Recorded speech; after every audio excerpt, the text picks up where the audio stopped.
નમસ્કાર દર્શક મિત્રો, હું છું રૂપલ લુણીચિયા. સંપૂર્ણ ન્યૂઝમાં આપનું સ્વાગત છે. કાંકરેજ તાલુકાની 3 ઘટકની આંગણવાડી કાર્યકર અને તેડાગર બહેનોના પડતર પ્રશ્નોના નિરાકરણ માટે હડતાળ પર ઉતરી છે. તેમણે મામલતદાર કચેરી પાસે બેનરો સાથે સૂત્રોચ્ચાર કરીને વિરોધ પ્રદર્શન કર્યું હતું.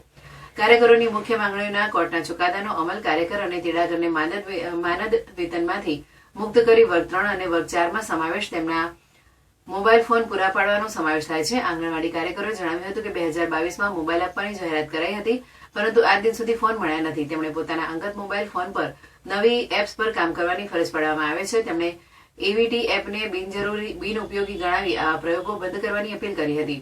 બનાસકાંઠા જિલ્લા આંગણવાડી કાર્યકરોના ઉપપ્રમુખ રેખાબેન જોશીએ જણાવ્યું હતું કે સરકારે બજેટમાં આંગણવાડી કાર્યકરો માટે કોઈ ફાળવણી કરી નથી અને તેમને કોઈ જાણકારી પણ આપી નથી. તેમણે ચેતવણી ઉચ્ચારી હતી કે જો તેમની માંગણીઓ સ્વીકારવામાં નહીં આવે તો ઉગ્ર આંદોલન કરવામાં આવશે.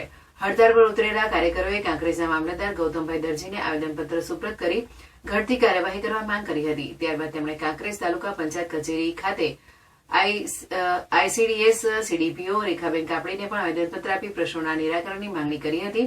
આંગણવાડી કાર્યકરોએ આગામી 3 દિવસ સુધી પોતાની કામગીરીથી અળગા રહી હડતાળ ચાલુ રાખવાની જાહેરાત કરી છે. હવે સરકાર તેમની માંગણીઓ અંગે શું નિર્ણય લેશે તે જોવું રહ્યું.